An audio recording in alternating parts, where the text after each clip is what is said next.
Hey, what's up, folks? Welcome back to On Texas Football, and welcome back to another edition of Football Theory. I'm lifetime Longhorn Rod Babers, joined by fan favorite and esteemed colleague and my good friend Jeff Howe. We're going to get into one of my favorite cheat codes in modern football. Probably it's been the case in all time in football. But I think lately it's actually gotten some analytical love, and we'll talk about the scramble drill and the scramble element to Arch's game, which I think has brought something to Sark's offense that not even Sark could have predicted, but we did predict it here on this show. We'll talk about that coming up. But first, let's thank our friends over at Duck Camp, one of our first sponsors, before we dive into things. Thank you to Duck Camp. Duck Camp makes gear for folks who live for being out there, whether that's in a duck blind at sunrise or on the 40 acres for a Saturday kickoff. Born right here in the great city of Austin, Duck Camp builds best-in-class hunting and fishing apparel that works just as well for a full day in the field as it does for a long day of tailgating.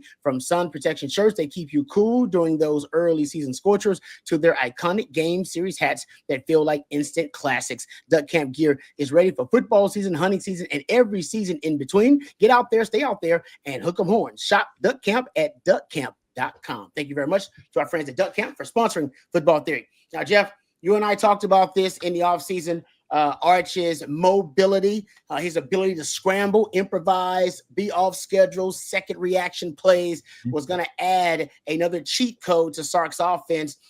Based on my numbers, and even more recently, I think we've seen not only him scrambling because he's your leading rusher, and most of those yards, by the way, are scrambling yards as your leading rusher.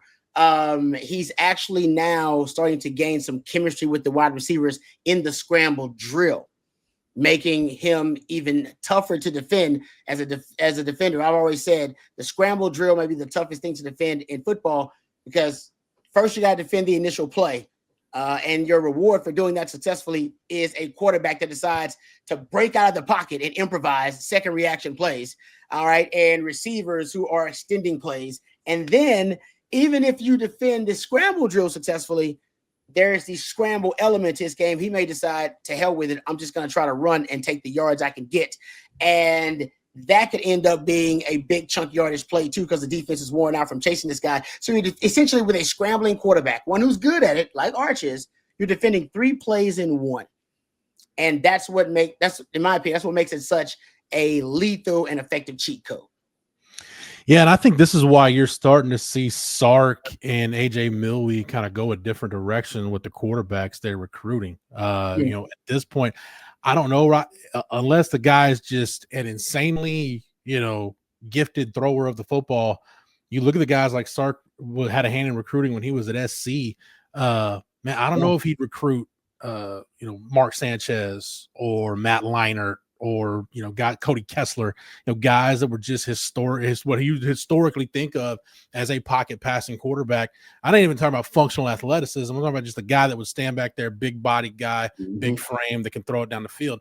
You look, whether it's Arch, KJ Lacey, Dia Bell, you look at the guys that are targeted in 2027 and 2028. And I think Sark has realized, look, I'm doing myself a disservice if I don't recruit that element of a guy that can scramble. And I know we'll go a number of different ways, Rod, with this, but one thing, and again, Quinn's sample size was a full season. Arch, we've got 6 games. Yeah. But one stat that's really jumped out to me, and the offense needs every bit of this right now, I look at Pro Football Focus does a really good job tracking pressure to sack rate, basically the number of sacks you give up relative to the amount of pressure. Yep. Arch right now is right about, about 12%. Right at 12% in terms of pressure to sack rate. He's been pressured on 83 dropbacks. He's been sacked 10 times. You go back to last year, Quinn's was a little over 23%.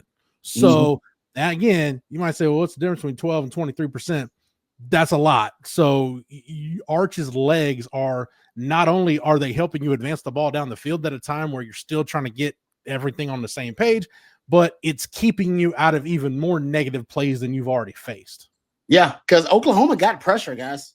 They actually were putting pressure on Arch. He was doing a great job of avoiding the first rusher or the free rusher and extending the play. Go back and watch how many of those throws he was able to extend the play. And it may be just like 5, 6, 7 plays, but how many of them are on third down? How many would put you behind the chains? It just changes the complexion of the game. So the reason I started getting obsessed with scrambling, number one, you look at the NFL, right? A lot of your best quarterbacks in the NFL have that element. Everybody's talking about Baker Mayfield for the MVP. Baker likes to scramble more now. Go look at Baker's scramble rate. The more he's been in the league, he scrambles more. He had that big scramble earlier last week. And I think that element is something that defensive coordinators, you really can't game plan for it. You can, and you can try to allocate resources to stop it. But if you do, you have to leave yourself vulnerable elsewhere. And you have to start recruiting and acquiring different types of players to defend the scramble drill. I think players who are hybrids and players who can kind of give you that sideline to sideline speed element help. But the reason I got obsessed with it, I read a stat in 2023, and it said for the first time since they've been keeping track of it, and I think 2007 actually was as far back as they started keeping track of it. The average scramble averaged more than the average yards per pass in the NFL. And I thought to myself, damn, that's crazy. Like, that's wild. Why? And then why wouldn't you weaponize that? And I thought to myself, well, I think a lot of organizations, programs are weaponizing that. And I can't wait for Texas to be able to get that element. And Arch brings that element. So here's what the numbers for him. And you brought up Pro Football Focus. They got him at 8.8 yards per scramble, which is really damn good. Mm-hmm. But how about this? When I looked at it versus just power 4 teams, he's at over 9 yards per scramble. It's weird. He actually, all of his numbers are better in the scramble drill versus power 4 teams. I went and looked at all of his scramble drill plays. Scramble drill, to me, just my definition, quarterback gets outside the pocket and then completes a pass to a receiver, because usually that means the receiver had to break off their route somehow. Yeah, that's scramble drill stuff there. I got him with right now in the scramble drill on the season, he's at a little over 9 yards per attempt. But if I look at just versus power 4 teams, he's nearly 11 yards per attempt. He's at 10.7 yards per attempt. Everybody's definition of the scramble drill may be different, but those are just my raw numbers. He's over 40% first down touchdown rate in the scramble drill versus power 4 teams.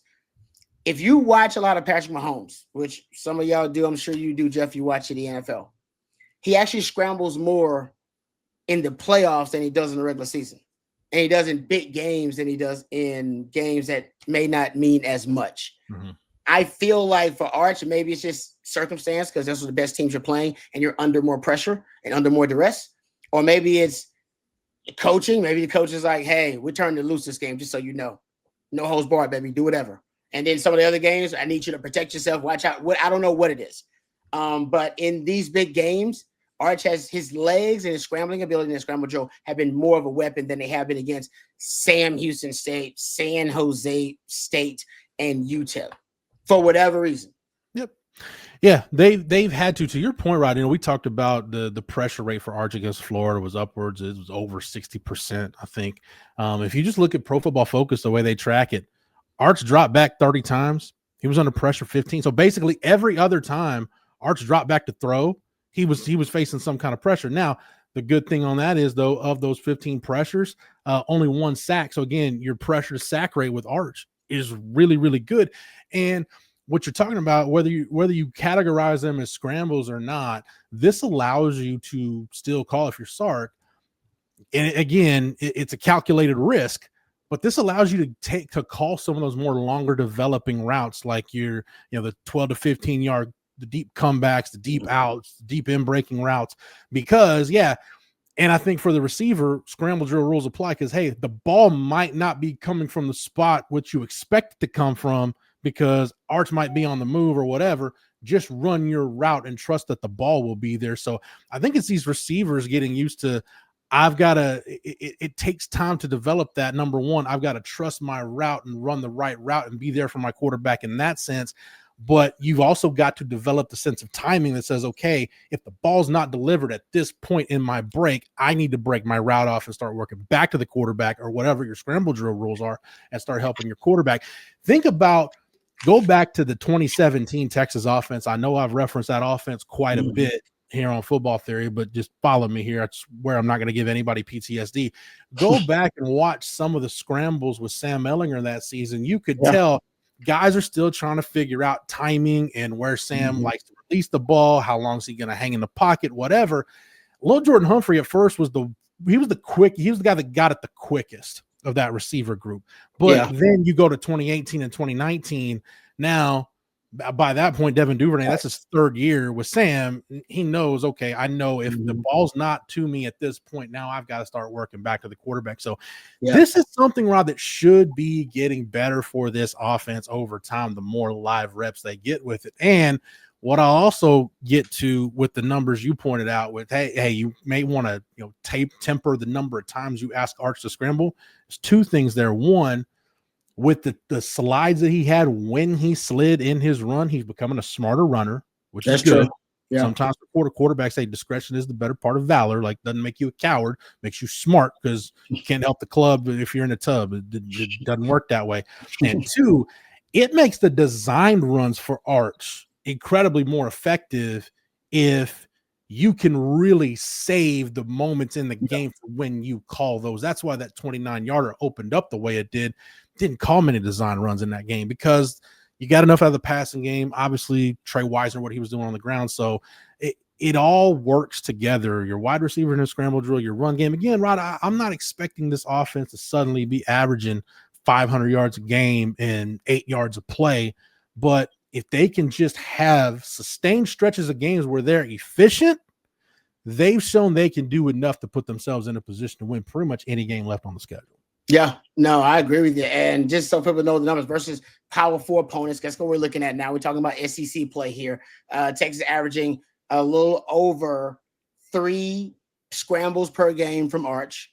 But they're valuable because, like I said, you're averaging over 9 yards per scramble on those runs. And scramble drill, where he's outside the pocket and then completes a pass off script and second reaction.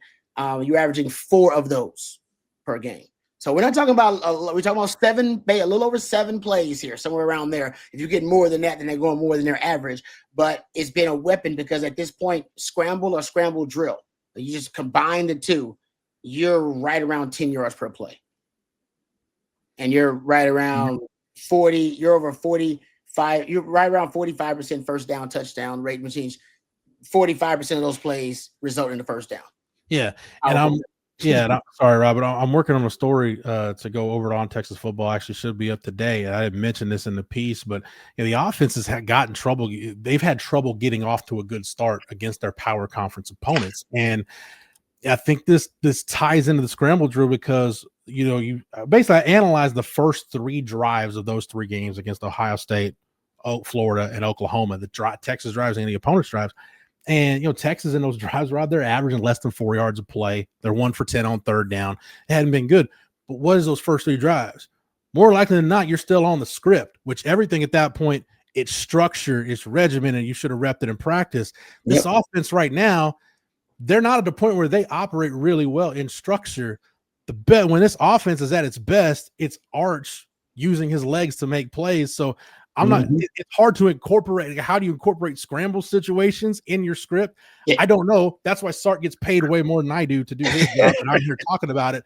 But I think that's why sometimes you see the offense, man, it may take them a while, but once they get off the script and get a feel for it, and Arch is just playing off instincts at that point, and your receivers are playing off instincts, I think that might be why you see the offense, once they get in the flow of the game, they operate a little bit better. That's a great point, Jeff. Damn, that's football theory at its finest. Really, because when you look at it, like even when it gets to the Power 4 opponents, we're talking about Ohio State, Florida, and Oklahoma, you have those slow starts. And once they all script, they start to find the groove a little bit.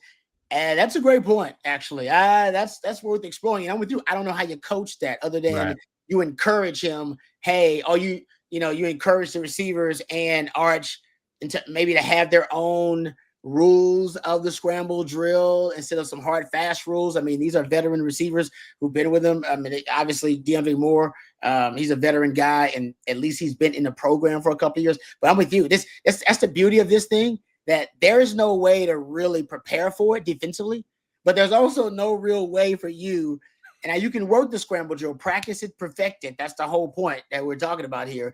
But yeah, you can't really say, all right, we're doing scramble drill on this play. Yeah. Right. It's just like, and those kind of ways, it's based on how the defense plays you and how quickly the pocket breaks down, how quickly the defense deteriorates, all that kind of stuff. And I'm with you. I think Archie's just good at it. So I think you should, and I think Sark will, and based on your first comment, the quarterbacks he's recruiting now show you he's thinking about off schedule, off script, second reaction, that is a real part of the game that I can't coach and I need to recruit it if I can't coach it. Archie's got that quality, guys. He really does. And Bam Bam Sam had it. I think Colt had it really well, but Colt and Jordan were on a different page altogether. So I don't even know if Colt had it really well. It was just him and Jordan had this bromance that nobody can really quantify. But, you know, I mean, Vince won the national title on a scramble. Like that's So I'm with you. I think it's going to get better throughout the year as the receivers and Arch get on the same page. Even against Oklahoma, I mean, you converted 2 crucial third downs on the scramble drill. I mean, you were averaging almost 10 yards per attempt on the scramble drill. So it holds pretty steady. It's a sticky stat for him. We thought it would be good, and it is. It has turned out to be a huge advantage for them going into the SEC. Yep. 2 quick things. One, we got asked CJ Vogel and I and Amanda Atwell. We got asked on the Tuesday night live stream, hey, why aren't the young receivers playing? And that's a question, Rod, we get on a lot of the live streams. I think it's probably because what do young guys really need when they're learning offense? They need structure. They need the offense it's not at its best. It's you're almost operating at a deficient level when you are structured. You're at your best when it's more freelancing, when it's more unstructured. That's not conducive to young guys picking it up. The receivers got a little more experience. The guys that work with Arch, they're a little more experienced in the scramble drill. So I think that's why you're not seeing some of those young receivers play, because it's going to take reps. And right now you're in conference play. Like, you don't have time for guys to learn on the fly. You got to try to win football games. So I think that in of itself, that's a really big part of it. Just why the young receivers, why they're not playing, is because you need those guys that are well-versed in it. And I like the other thing is I like what Sark said on Monday too. This is why you recruit guys with high football IQ. You don't recruit robots, because he said, hey, it's just like and I don't even know if kids do this anymore, Rod, but hey, everybody just gets together at somebody's house or in the alley or whatever. You're just throwing the ball around. Everybody just playing, hey, find the guy with the ball, throw it around, keep it alive, whatever. That's basically what the scramble drill is. So you've got to have guys that are really good playing on instincts. Yeah, and they understand the game conceptually. Yep. Because that's kind of what the scramble drill is, finding those openings and having chemistry with your quarterback too. So it's just interesting topic altogether. And I think going into the SEC, I'm with Jeff. It's going to get, I think, weaponized for Texas in some form or fashion, either because they're going to get better at it or because they're going to practice it and perfect it. All right. Thank you, Jeff. Appreciate that. Before we get out of here, let's thank our friends over at Advanced Pain Care. Speaking of legendary lifetime Longhorns who are great at the scramble drill, here's a message from 2 of them, Colt McCoy and Vince Young. Pros know the pain stops here. Physical therapy helps me as an athlete then and now. And do I still need therapy? Yes. Advanced Pain Care helps with that. Injuries will stack up. They'll add up. You can't let those injuries get you down, and Advanced Pain Care has been very helpful for me. We can help with whatever's got you down, from nerve damage to our spinal cord stimulator. Pain is inevitable. Suffering is optional. Same-day appointments available. Advanced Pain Care. The pain stops here. All right. Thank you to our friends at Advanced Pain Care. Thank you as well to our friends over at Duck Camp, duckcamp.com. Thank you, Jeff. Great stuff as always. Appreciate your expertise and knowledge. Thank you to Matthew behind the scenes, twisting and tweaking the dials. He is the MVP of OTF. And thank you to each and every one of you for watching and for listening. And until next time, for Jeff and for Matthew, I'm lifetime Longhorn Rod Babers. Hook 'em horns. Hook 'em.